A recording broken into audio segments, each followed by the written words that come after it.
Hello, it's Holly from the People to Buy podcast, and I have my amazing co-host Annie. Hi. And today we are interviewing the business. Can we start that again? Keep it going. I'm having a blonde moment. No, keep here. it going. Keep it going. Today we are interviewing the Dubai fitness and boxing coach and co-founder. No, he's not co-founder. Yes, it is. Yeah, Co-founder. I'm the co-founder. Of Yeah. Boxica. Yeah. We want to know who it is. Come on, tell us. What's his name? Having a They can blonde guess. Let them guess. Cyrus is his name. Yeah. Hi. Welcome, Cyrus. Thank you. Great I'm to be going to here. listen that back. Well I'm done, going to Holly. literally die of embarrassment. That's right. We haven't recorded for a month. We're a bit rusty. Yeah, I'm having Welcome, a blonde Cyrus. moment. How are you? Thank you. I'm great. Thank you. Good. Great to be here. Yes, and we're looking forward to hearing all about you and your story. Yeah. So, do you want You to have start a off? very interesting one. Yeah. Yeah. Thanks. Very interesting. So, when did you move to Dubai?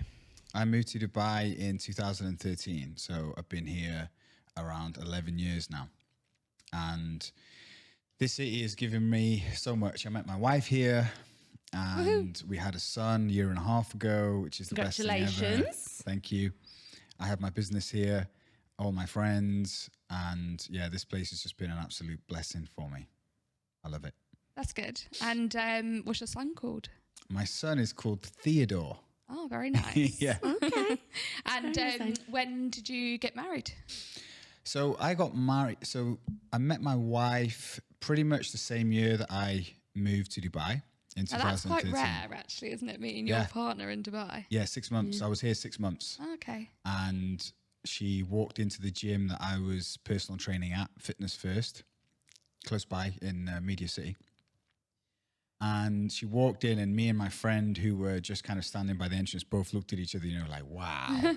And I was like, I need to go and speak to this Oh, I woman. love that. And a trainer told me a very long time ago that if you ever get with a client, you'll end up marrying them. Oh.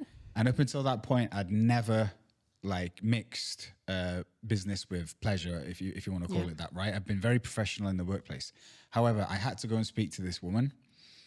6 weeks later, we moved in together. A few months after that, we got married, and it's been pretty much 10 years now that we've been together. Congratulations. You Yeah. don't mess around. No, and it was a roller coaster, and it's quite a funny story. If you'd have been a fly on the wall in our first apartment that we moved into, you'd have said, why are these two humans living together? And because I was, we were briefly speaking about this before you got here. I had some issues around relationships due to my parents divorcing when I was 12. And so I was carrying a lot of those with me, and I didn't think I had any problems. I thought the She problem thought was her. otherwise. Yeah, she was the problem, right? In my mind. Yeah. And I was lucky enough to fall upon a seminar and did some therapy in order to sort out my issues so that I could fully love my life, my wife. And now we've kind of have like one of the best relationships ever. Amazing. It takes a lot to do that. Yeah. To really notice it and to seek help and go on a journey. Yeah. Now, I don't want to jump the gun because I know you traveled to Thailand as well, but I want to take it back from the very beginning. Cool. Ex-Marine. Yeah. Tell us that journey. Okay, I'll Because start. that is a chapter in itself. Yeah, I'll start with why I joined. So, as I said, my parents are divorced. I was in my hometown, and I was quite lost in the sense that my two sisters and brother had left with my mum, and we cut contact. And so I was left with my dad, and I was not going to school, drinking alcohol, smoking weed, getting arrested, hanging around with the wrong kind of people. I thought there was nothing wrong with me, but obviously, right, looking back, you can see that. So my friend came into school one morning with a photo, and he showed me a photo, and it completely changed my life, because I knew in that moment that I wanted to be what I was looking at. And his older brother just so happened to be a Royal Marines commando. He had a green beret on, And so you can see that young teenager, kind of a bit broken in that moment, seeing this photo, immediately I was just like, wow, I want to join the Marines and do this. So I started training obsessively from that young age in order to join. And I walked into the recruitment office that was in Wrexham, North Wales, at 15 and 9 months old on the day, because you had to be 15 and 9 months old to apply to join the Royal Marines. Oh, wow. You've done your research. Yeah. Yeah. And yeah, I joined at 16, went through one of the longest, hardest military training courses in the entire world. It wasn't easy. They tried to deter me from joining at such a young age because the pass rate for young teenagers is very, it's like a small percentage of them that actually get through. And yeah, did it, went into the Marines. And for me, being from the background that I was from, it was the best thing ever, because my friends became my family. Yeah. And I was in that environment that I needed, you know, with the guys. And it taught me a lot, you know. I went from being a boy to a man, essentially. How long were you in the Marines for? 5 years. Okay. I'm interested. Do you think you joined the Marines and you wanted to be that picture you saw because it gave you a sense of purpose after your parents divorcing? Like, was there something you're thinking I could work towards this? Or because it's obviously it's also not appealing to that many people. Yeah. I wasn't into fitness at all before I saw that photograph. And I had never thought, I didn't even know what the Royal Marines were until my friend had explained it to me. It was an escape. I believe that things happen for a reason. And I believe the universe works to help you and guide you and show you. And in that moment, before my friend could even open his mouth, I knew that I can do this. That's my escape out of here. And so, yeah, I believe that I left to escape, essentially, escape my reality that I didn't like and go on my adventure. And you did escape reality, going somewhere like that and doing, you know, so you were in the Marines up until you were 22, did you say? And then when you came out, were you kind of thinking, okay, now what's my new purpose? Or did you have a plan? Yeah, I had a plan. I'd left, I put my notice in to leave before I went to Afghanistan in 2006 because I wanted to travel the world not in uniform. And funny thing happened, I put my notice in to leave.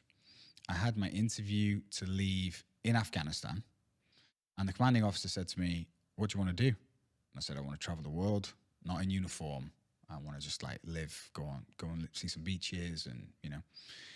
And he's like, okay, I don't think that's a very good plan. How are you going to do it? How are you going to afford to do it? I was like, I don't know. I just really want to do it. And a few weeks later, an incident happened, which allowed me eventually to travel the world for 4.5 years financially because of this incident that happened. So again, I believe that the accident that I was involved in Afghanistan happened for a reason. So is that the instant you're referring to? It is. That's when I almost died, yeah. Okay, I'm really intrigued. Can you tell me? Tell us. I got hit by a truck, essentially. In Afghanistan? Yeah. And you were on your way, you knew you were leaving soon, right? So yeah, I put my notice in to leave already. So you're on your notice period. Yeah, then you nearly die. I was on my notice period. Yeah. They really, yeah. Sorry. Well, I'm here to tell the story. So, yeah, I didn't know the extent of the injuries. Essentially, I got stuck between two trucks, and the rear one was trying to move forward, and it was hitting the rear truck, and my head was blocking the two vehicles. They had armor on them, so the armor started where my neck was. And once the rear vehicle, the guy had got out, had a look, saw me in between them when they were banging together, reversed it. So initially, I didn't know what the injuries were, obviously. I just tried to like brush it off, but I'd broken my jaw in 3 places. I'd smashed the whole right side of my face, and the skull was broken all over in multiple places. So my head had been squashed. So you were lucky. Yeah, I was very lucky, yeah. Very lucky to be alive. I mean, if I'd have just stayed there, I'm sure I would have been alive maybe an hour before I would have died. But luckily I was on the camp where the ambulance and hospital staff were there. And yeah, I didn't just get the financial aspect from it, as I told you, that allowed me to travel. I got some massive life lessons from that incident. They took me to the hospital on camp. They told me that we can't attend to your injuries here. It's too severe. We don't have the doctors or all the stuff to do it. So we're going to send you to Kandahar, which was the big American base in Afghanistan at the time. They put me to sleep. They actually flew me to Oman. So I'm not sure what happened there. They probably figured that, oh no, it's better off over here. Tried to wake me up. I was in a coma. So in the scenario that someone dies or gets seriously injured in the military, no one's allowed to call home or talk. The military go and tell the next of kin to make sure that that's all sorted. And then, they open up communications. So they went to tell my dad, who was my next of kin, that I was knocking on death's door. They went to his place of work. The priest and the Royal Marines officer went to my dad's work. And my dad saw them, and his heart must have dropped. He dropped to his knees actually, thinking that I was dead. That's so dangerous because he could have had a heart attack or anything. Yeah. I think it was just the way it was set up. Like they walked across the car park, and my dad come outside and saw them. So he had like a minute or two before they got to him. Okay. And everything's going through his mind, isn't it? Yeah. Yeah. Well, Cyrus is dead. I mean, my son's dead. I was half dead at the time. I wasn't fully dead yet. I was in a coma, and they said to him, look, he's not looking good. He's in a coma. We think it's 50-50. We need to fly you out to Afghanistan so you can see him in the event that he does die. A couple of days after that, I woke up out of the coma. With a bad headache. Yeah, exactly. So they said to him, he's not going to immediately die, so we're not flying you out to see him. Now, being a parent now, I would obviously want to just send the parent out to see him. I mean, he's in hospital, right? But I'm glad, selfishly, that he didn't come out to see me because of the events that were about to take place. And there's a lot of details that I could go into, but the basics of it is I had a couple of operations. They moved me to a former military hospital to recover. And I was in this hospital. They took all the tubes and everything out of me. I wasn't in intensive care anymore. I was just kind of like had a few things going on. They wired my jaw shut. I had spinal fluid dripping out of my nose and mouth. Like it would drip out my nose when I did this, and it would drip into my throat when I did this. My head was completely messed up. Like I wish I had a photo to show people. You won't believe how big my head was. Like it was massive, and it was black, and it was all deformed, right? It was all like all over the place. And I can't picture this. But also, you've got quite a nice... I was going to say, you're a good-looking guy. Yeah, I think it actually... I think eventually it made me better looking. when I healed. My jaw just went in a nicer position. There we go. People tell me that. But at the time, it was pretty messed up. I couldn't see properly. I couldn't hear properly. I had damage in my nerves and everything. And so I was feeling quite sorry for myself in the bed. And before that, I had a unique ability to not feel sorry for myself and to see through challenging times and to know that this is going to pass. And, and I actually got an award in the Marines during recruit training for being one of the best recruits. And it wasn't because I had leadership abilities or that I was better than anyone, because I wasn't. It was just because of the fact that I could smile during really tough times. Maybe because of my parents' divorce and I got through that. So I was like, this is nothing. Like, you ain't got nothing to kind of hurt me. But in hospital, in this moment, I definitely, for a short period of time, had lost that ability. I was like, oh my God, I'm not going to be able to see again. I'm not going to be able to hear properly again. My face is all messed up. I don't know if my life can carry on as normal again. Until one day, I was in the hospital. And when I was in this military hospital for about a week or 5 days, this elderly gentleman would come into the hospital, ask me if I was doing okay, and then he would go and visit the only other person in the room. And the other person in the room was he was clearly very disabled man who was very distressed. He couldn't do anything himself, right? The nurses were changing his nappies, feeding him, showering him, the whole thing. He was making noises, and he was always trying to bite his arms, right? Like clearly very disabled, very distressed human. This nice older man would come to my bed and ask me if I was okay, and I had my jaw wired shut so I couldn't speak. And he was a very pleasant older man, and he would go and see this other guy for about an hour, and then he would leave. So after some time of this, I asked the nurse, you know, what's the story with the guy? She said, oh, the guy over there was involved in a traffic accident close by. He's been here for quite a few months now. He was driving the car with his mum and his sister in the car. It was a serious accident. His mum and his sister both died. He's disabled for life, but he has his mind is working fine. It's just he has no control of his body. The reason why he's trying to bite himself is because he feels bad that his mum and his sister died. He's trying to take his life. And the guy that's coming to see him every day is his dad. And I was just like, I just couldn't understand the situation. I couldn't comprehend it. Yeah. And also you must be sitting there thinking, I'm actually really fortunate and lucky with what's It kind of sounds like happened. there's always someone worse off than you. I know that sounds so awful to say. No. It puts it in perspective, Perspective. doesn't it, in life? It put me in perspective, and it hit me so hard. I was like, I felt ashamed of myself for feeling sorry for myself. I was like, how dare you feel bad about your situation when this is going on?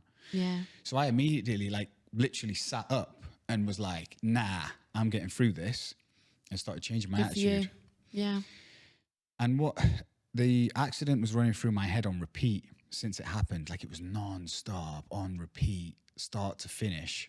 And it was very raw and in my mind. And Would you say you had PTSD? a little bit. I believe that if you go through something like that, it's naturally going to run through your mind.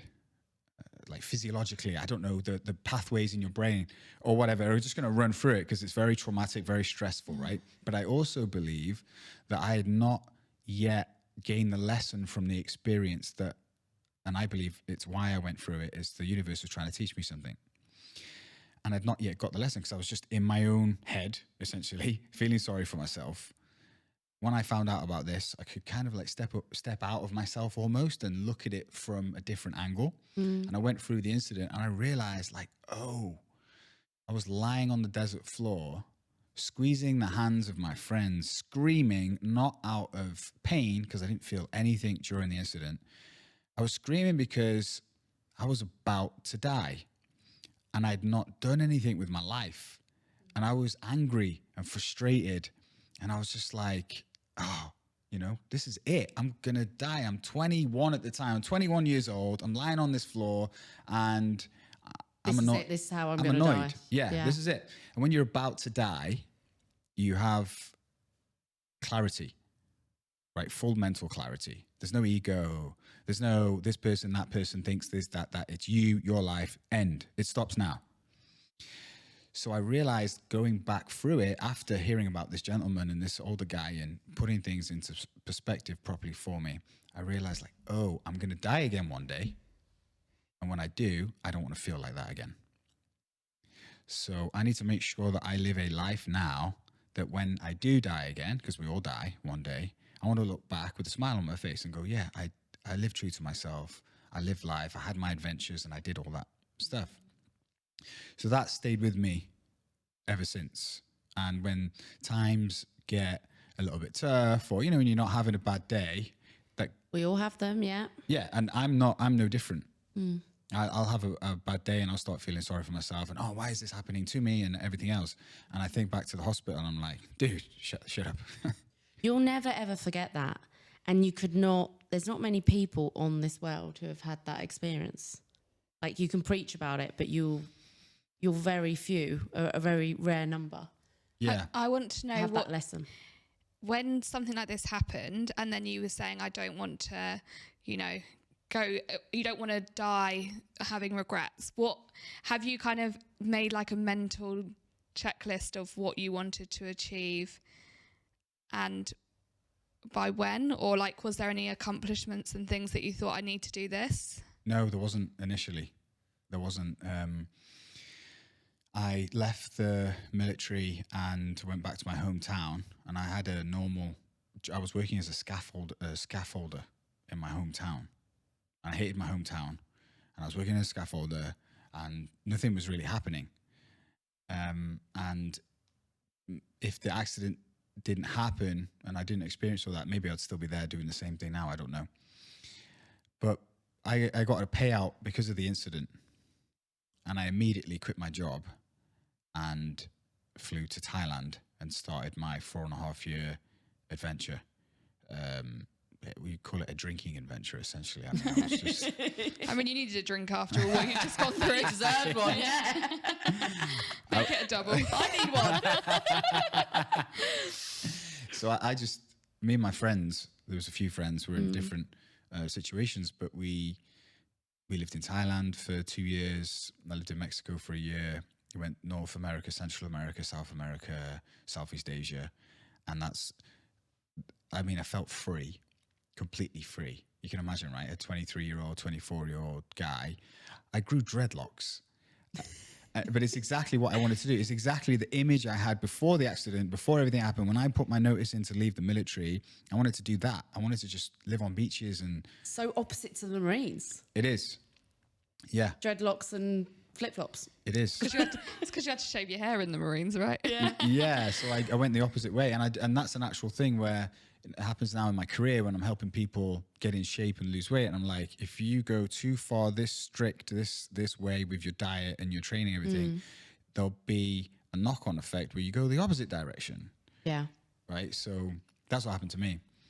And yeah. But you enjoyed yourself, the 4 years of... I don't know anyone apart from the 1 or 2 guys that were with me that have experienced that in life. Because first of all, the money that's needed to be able to do something like that, most people can't afford to just 100%. Like, we were waking up and we had no plan, 0 plans, where we were going to go, what we were going to do. Sounds like bliss. It was. Yeah. It was. I mean, I remember sitting in a cafe on Koh Tao in Thailand, which is a small island next to Koh Samui and Koh Phangan. It's Samui, Koh Phangan, and Koh Tao. It's a small diving island. At the time, it was very underdeveloped. Like, there was only a few things there. Living in a hut, going down to a cafe every day, training. Went down to the cafe and I saw on the TV, on the news, that a recession was happening, 2007. If you'd have asked me, Cyrus, gun to the head, what is a recession? I'd say, I've got no idea what a recession is. I was completely detached from reality. I had a Facebook account, which I went on now and again and would write something funny on it. And apart from that, I lost my phone for like 3-4 months. I didn't even buy a new one. Like, I was just fully... They're the best times, right? In the moment, traveling around. But eventually that got boring, as it would. And coming back to your original question, I felt like I was meant for more. There's only so many beers you can drink and beaches you can see before you're like, okay, I've had enough of this now. So in 2013, I moved to Dubai on my own, got a job, didn't know anyone here, and was just, the mindset was, I want to build something, be something, and do something. Because going back, I didn't want to, if I die again now, what am I going to say? I bummed around on some beaches. I wanted to start a family, start a business. There wasn't complete clarity in exactly what I wanted to do. I just knew that Dubai was the kind of place, it looked like the kind of place, at least to me living in Thailand, that was conducive to entrepreneurship and starting a business and doing something. And were you still into your fitness when you were traveling, or did you kind of take a step back from that? I've trained consistently, non-stop, since I saw that photo. I was 12 or 13 years old at the time. Right now I'm 38. I've never stopped training. There's been times where I've trained seriously. There's been times where I've trained not so seriously and a little bit less, but I never stopped training. When I was traveling, I was drinking alcohol 5-6 days a week. Not just having a few beers. Like, we were going out and we were partying, living the backpacker lifestyle. Letting your dreadlocks down. Exactly. So now my lifestyle's very different to that. Very different. That doesn't make me happy anymore. I stopped drinking 1.5 years ago. You have just from reading you now, you have a very extreme personality, which is a very good thing when you want to go on a mission and you want to change something in your life. Like, it's very 1 to 100, if that makes sense. Go from the Marines to Thailand, kind of living the backpacking life, then it's like, right, I'm going to Dubai and I'm having a family, having a business. Yeah. Like do you find that like you're the same person throughout these chapters in your life? Like if you were to look back at them, obviously you as a person, have you always kind of grown or like set yourself goals, so to speak? You're very determined. Determined, yeah, definitely. And you're focused. I feel like what you want to achieve, you achieve it. Yeah. Does that make sense? But do you know that goal? Does that make sense? Like, have you always been very regimented and strict? And I think it's a little bit of a curse. Okay. Because you're never settled. Yeah. And I torment myself a lot in my mind. Okay. Because I'm like, trying to always live up to my full potential. And I've got a son and a wife, which is the most important thing to me. And I do spend a lot of time with them. But then the other side of me is like, oh, but you could be doing X, Y, Z right now. You could be achieving. And I believe every father goes through this pull. So it's a kind of a blessing and a curse almost, because mentally you're battling with yourself sometimes. And you always, I don't know about you, whether you get the same.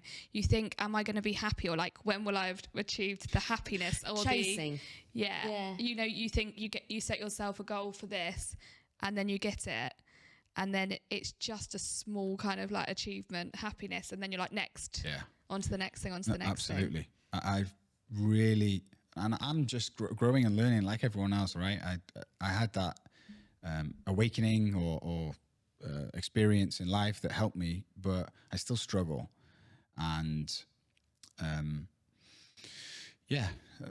just like everyone else, I guess.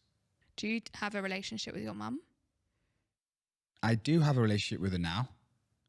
I contacted her after around 20 years of not speaking. Wow. And the universe had a way of making me realize that I had a problem. Me and my wife were about to split up, right? We were essentially living two different lives, but living in the same apartment. And she thought the problem was me. I thought the problem was her. The problem was me, but I couldn't see it.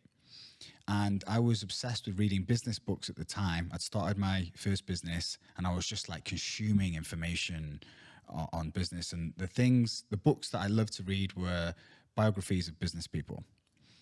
And there's a brand called Lululemon. The founder of Lululemon has got a book. And I was reading it and it said, I will always look at my life as before the forum and after the forum.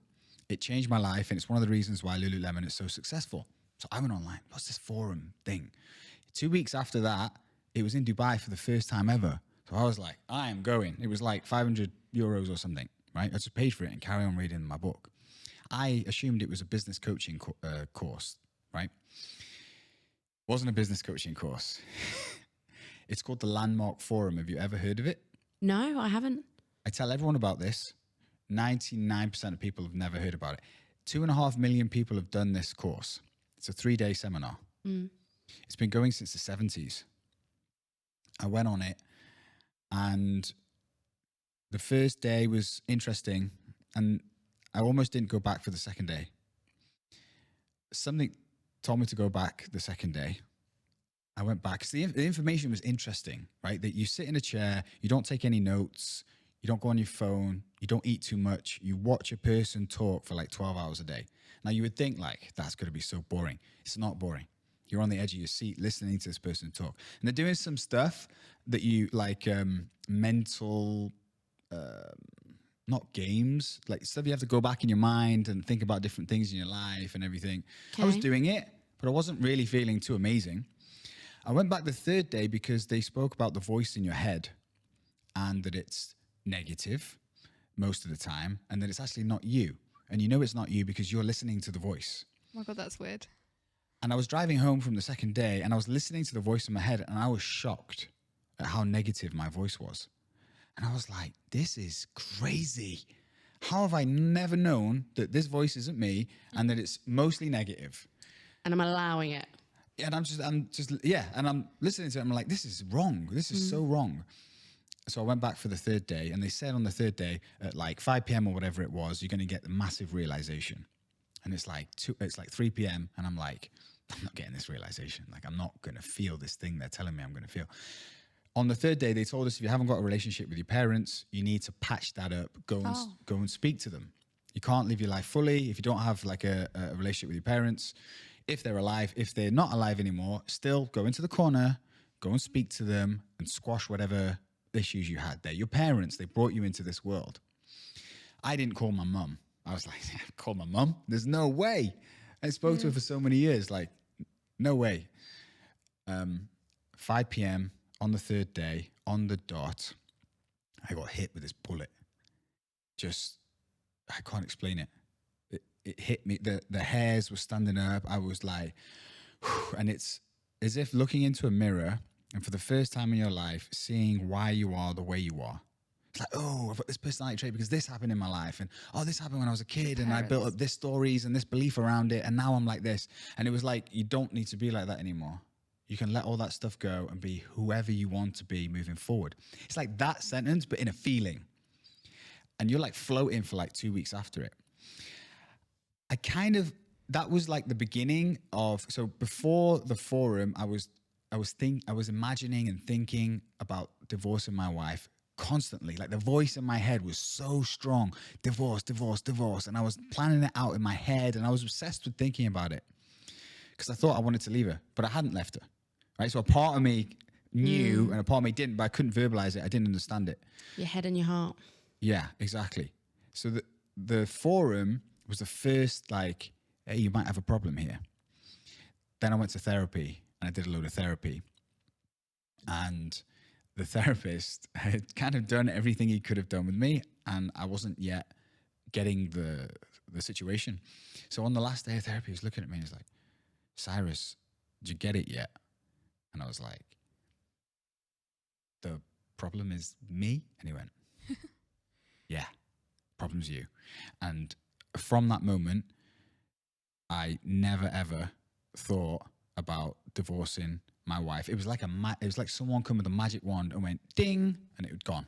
The voice had gone about divorcing my wife. And she tells everyone the Landmark Forum is the best thing that I ever did because it completely sorted out my issues. Do you still have voices, like negative thoughts? Yes. Yeah? No, absolutely. I catch my voice all the time. Okay. Yeah. How do you stop it? How do you manage that? You don't stop it. There's no stopping it. Your voice will be in your head 24/7, 365. It will never, ever stop for the rest of your life. Okay. You've just got to notice it. Number one. Yeah. You've got to know it's there. I didn't. And when I noticed it, I was like, oh my, this is insane. And then you can start not listening to it. Most of the stuff that you think about is never going to happen. It's never going to happen. It's a story. Your mind is going down a rabbit hole about some situation that has never happened. I do that all the time, especially in business. Someone once told me, what's the point in worrying about something that you don't know, that you're worrying about making up? Yeah. Like if it's in the, if it's in the future, why are you worrying about it? Because it might not even happen. So true. And we paint, like you say, these scenarios in our head, and that might not even happen, but we're worrying about it. You're worrying about something that's and then you worry about things in the past, but it's happened, so why are you worrying about it? Exactly. And when I worry about things, I'm like, but am I worrying because I need to worry about it? Yeah. It's so weird. But your wife's happy that you did the forum. Money well spent. Yeah, she's very happy. Yeah, it's amazing. She's very happy that I And did then it. from that journey, you were reading many business books and you were just obsessed about being an entrepreneur. Yeah. And then after you done the forum, you worked on yourself, you done your therapy. Yeah. Where does Boxica come into this? Yeah, I started my first business after being in Dubai 6 months. Yeah. Around the same time that I met my wife, and did that for 3.5 years. And that was like my business learning university, whatever you want to call it. I got thrown into this situation where I'd gone from being a Marine, being like a bum traveler, was a personal trainer, and now I was running a business. I had investors that had invested in me. I was managing people, marketing, customer service, like the whole thing. I was doing everything. What was the business? It was a gym. Gym. Yeah. Okay. And so that was kind of my first taste of business. I understood how hard it was. I understood the time and effort needed in order to grow a business, right? I'm like, wow, this is tough. After 3.5 years of that, I left. I also worked for the royal family as a trainer. And so I was in London with my clients, and I saw a concept and I thought, oh, that looks quite cool. And I'd just been through business. And I was like, do I want to do this again? But the thing with me is I was earning good money as a coach. I had a lot of people that I was training, but I was miserable at the same time because I knew I could do more. So I was like, man, this is, I've got lots of time with my wife here. I'm earning decent money. Why can't I just be happy doing this and have a great balance and have a great life? Miserable. I need to start another business. I need to throw myself into this chaos, and I need to grow a brand. I need to grow something. I need to build something. Otherwise I'm not happy. I realized that. So I spoke to a friend of mine who was and still is the most successful person that I know, Lee Borg, shout out. He was a friend, and he had no interest in getting into business with me, but I went to him for advice.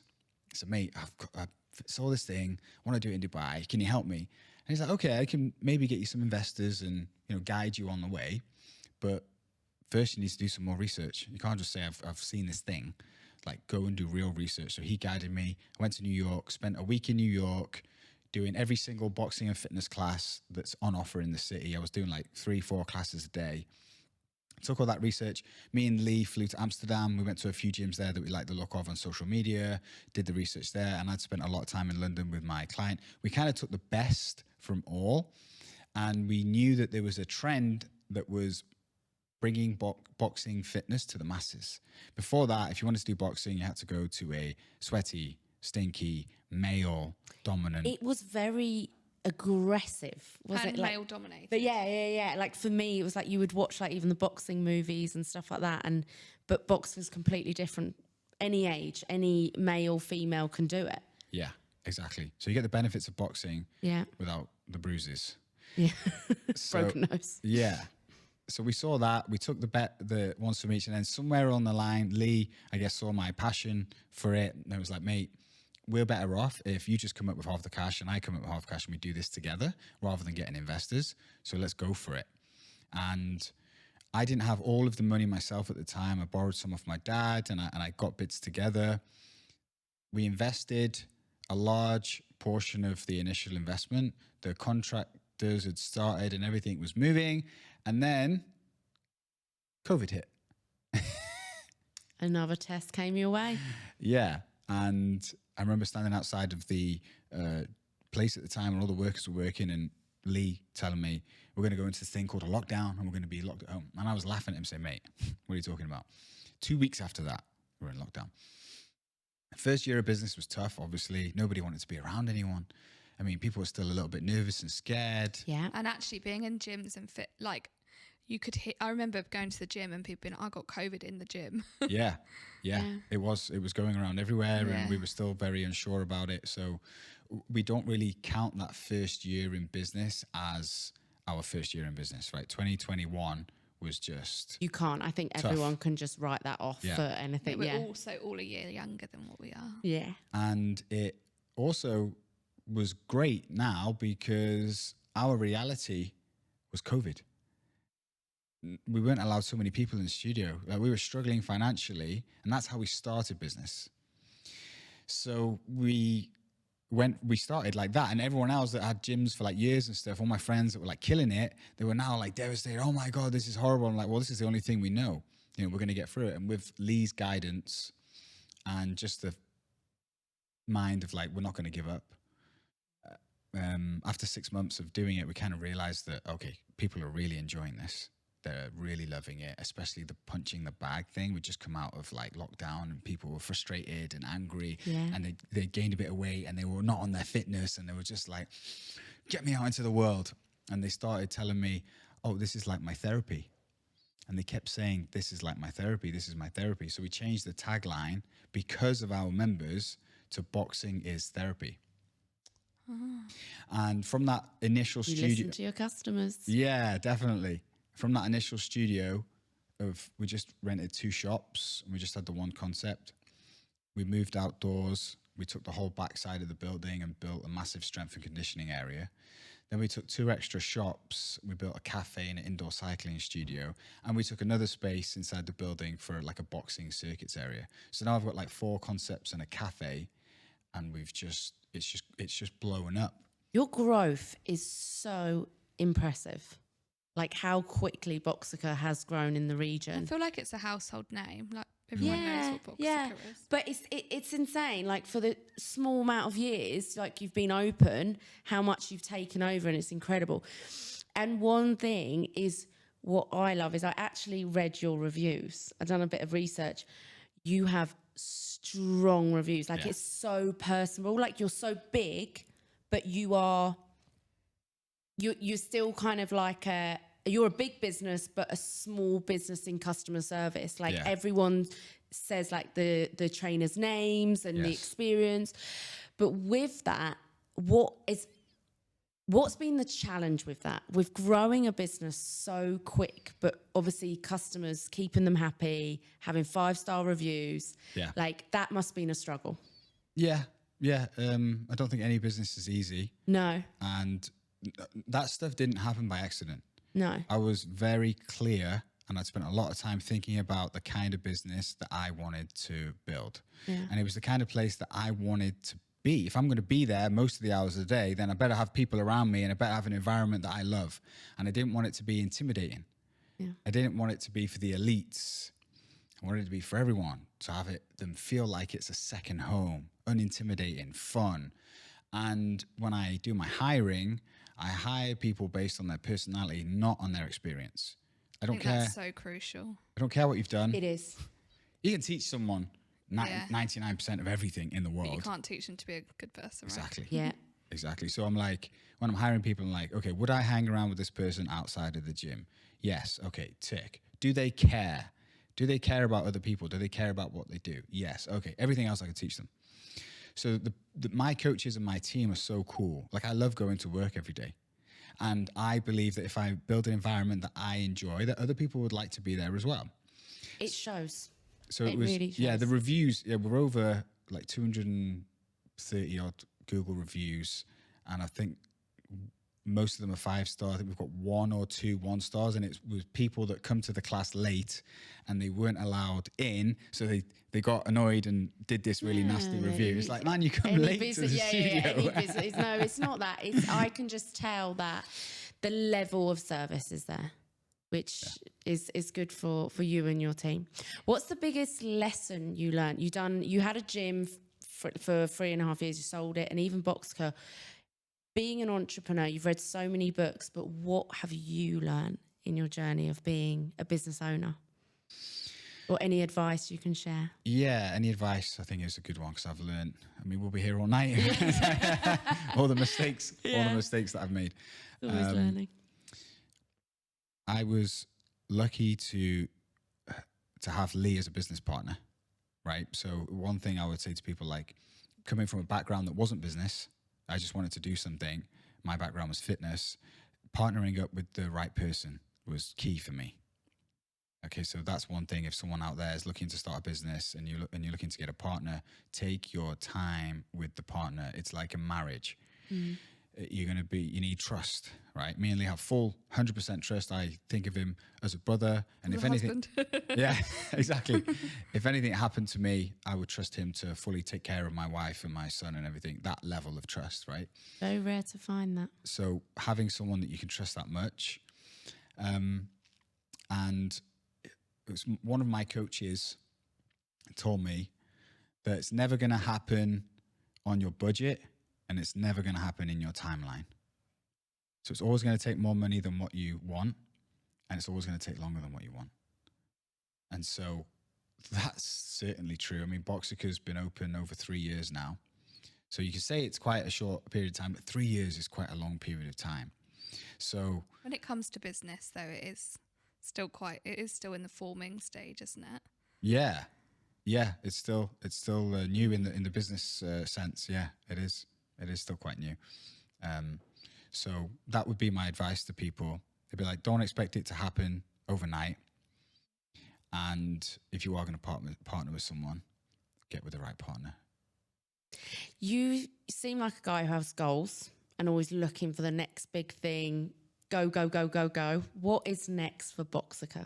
Can I ask? For Boxica, yeah, we're actually in talks with a few investment companies and private offices to potentially come in and have more locations of Boxica around the UAE, Dubai, Abu Dhabi, and potentially outside of the UAE and around the Middle East as well. It was always a vision for us to expand it out. And we had people approach us at earlier stages, but we weren't ready. Now we're fully kind of at this position. And it's something that I have in my mind and that we've always wanted to do. But also, if it doesn't happen, I'm also okay. It's not something we're like really going out there to find, but people have been approaching us and we've been having talks with people. And I would say that's probably the next step for us. Incredible. It's going to happen. I can sense it. Yeah, we'll see you in Saudi. Yeah, everyone's talking about Saudi now, Yeah, right? it's true. And Cyrus, what advice would you give to your younger self with everything that you've learned throughout your life? Maybe one for your son, I suppose. Don't be scared. Don't be scared.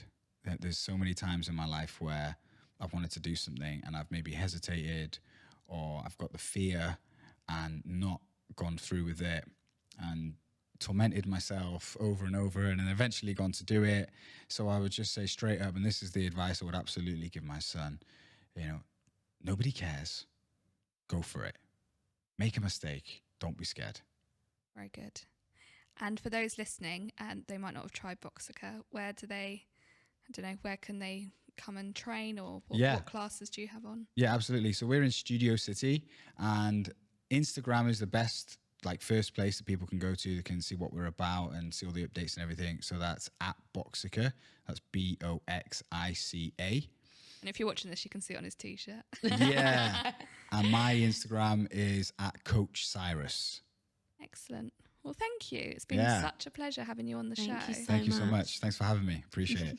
And for the listeners, if you don't follow us on socials, we are _podxb, and you can watch this episode on YouTube too. Stay tuned. Stay tuned.